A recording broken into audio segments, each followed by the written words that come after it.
Today, I'm repairing damaged drywall. The supplies and tools you will need are as follows.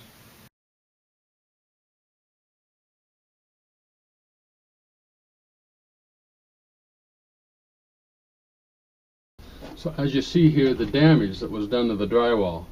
Now we don't want to just stuff stuff in here. What we want to do is we want to cut out a section and replace, so we have all of that broken. So what we want to end up with is a relatively square hole.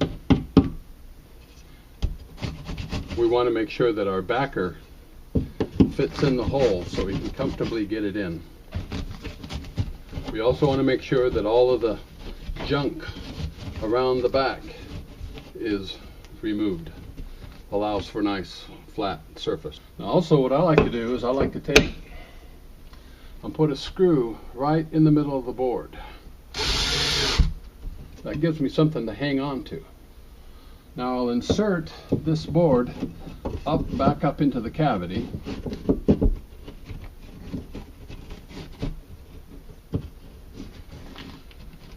Bring it down, make sure that it's nice and flush.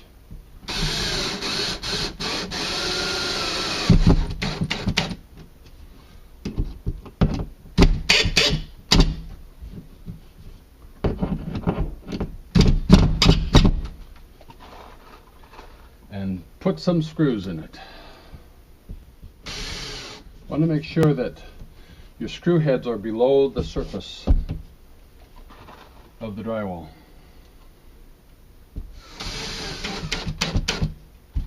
Now what we want to do is we want to measure the hole. It's 3 inches by 3 3/4. We want to make it a little bit smaller so it'll nicely fit in there. I take this scrap of drywall and I measure smaller than the hole by about 1/4 of an inch, 1/8 inch around each side. For this I will not eyeball it, but I will square it off and cut it up.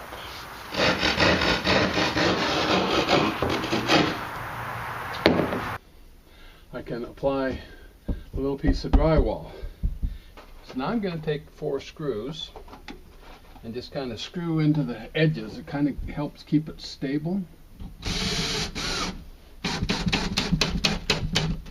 Make sure the heads are flush. Now I'm going to apply the mesh tape.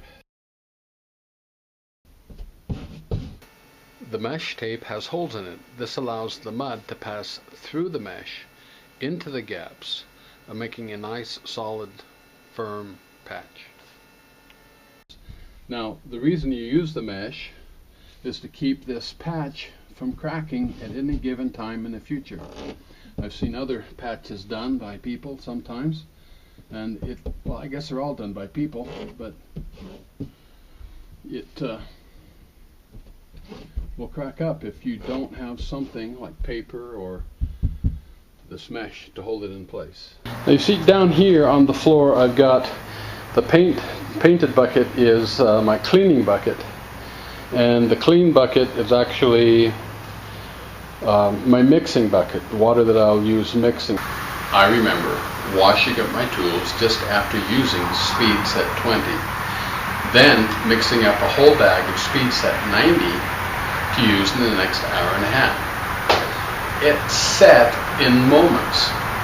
I had used wash water to mix it with. The contaminated water accelerated the set time from 90 minutes to moments. I ended up with a 5-gallon brick.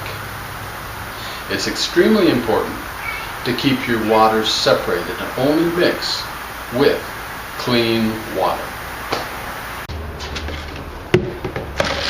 Now here I've got some 20 minute speed set. I just want to pour enough of this in here.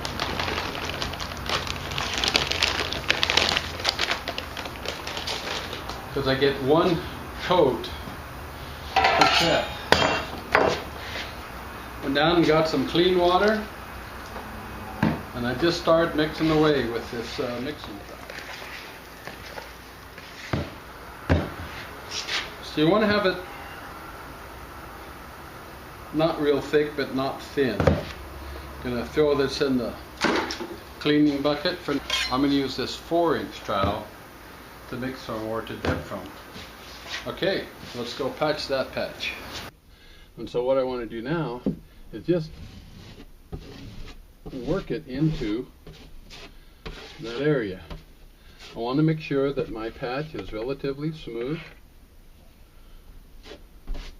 on this one, and that I feather the outside edges.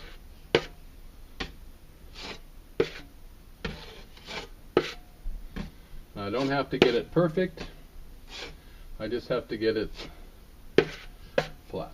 Now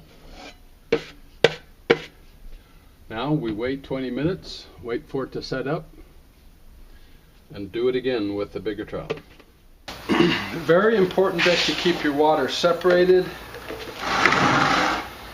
and it's important that you clean your tools while they can be cleaned. Now, I'm not going to use this bucket again until maybe another time, so I'm going to use a clean bucket. I'm going to start my mix all over again. So I'm using clean water now. And mix. And I want this one just a little bit thicker than the one before. Okay, now that this is set up, I can take the 12-inch blade, the 12-inch drywall knife, scrape any bumps off of them. I wipe that off on the back of my bread pan. Then I'll scoop some up and coat. Now the idea is to spread this little bump out over a wider piece so that it disappears to the eye.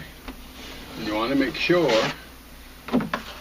that you flush it. Now I'm going to take this right to the corner.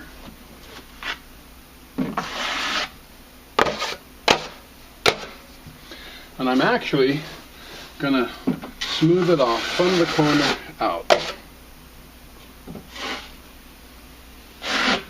It takes a little bit of practice. But what you're trying to do is get this smooth.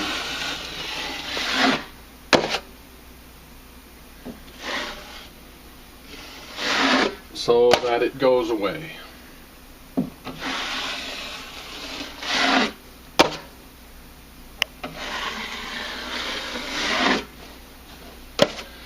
And at this point, don't worry about little lines or things that you may get in there, because we're going to come back and do it again in 20 minutes. Now you notice that this patch is not dry, but it is set up.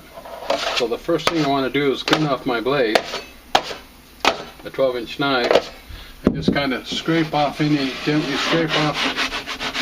any high spots.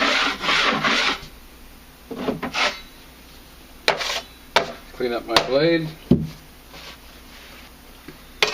and now the coat I'm using at this point is just standard drywall compound. It's standard joint compound.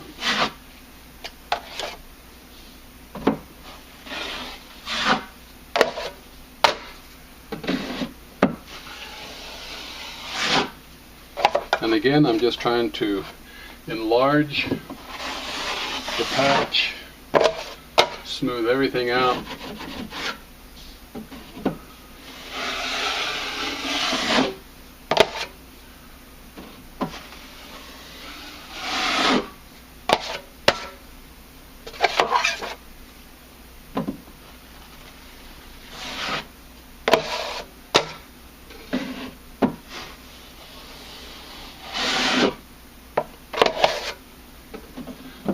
Just trying to enlarge or smooth out the patch over a larger area. Now some of this will probably need to be touched up, but I can't do that until it dries. Now here my patch is dried. This represents 2 top coats and a tape coat. So what I'm going to do is scrape it down a little bit. I'm going to put one more final top coat to help flush it out and make it nice and smooth.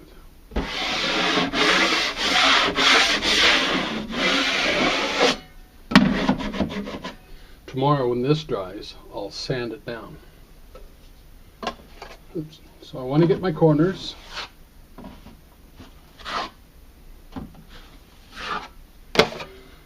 My mud's a little junky, but that's okay. I'm just kind of filling in the low spots.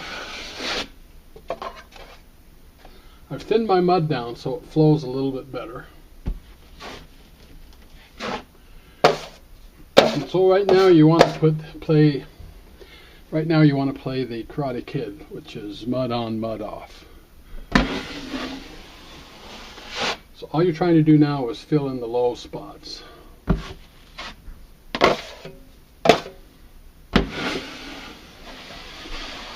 You remember wax on, wax off. This is mud on, mud off. I'm sorry, that's just a little bit of Stan humor.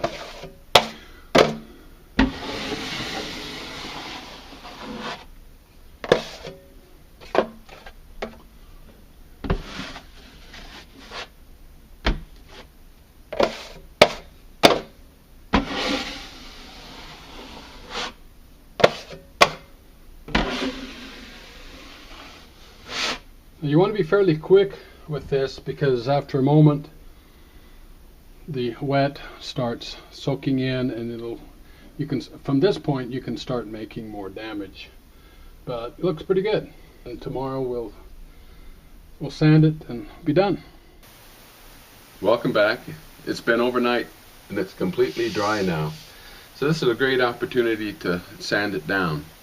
Now if you've done a proper job, you don't have to do that much sanding, but there's always something. The main thing you want to do is sand around the edges and get everything feathered in really well so that when you go to paint it, it all blends together and you can't see it.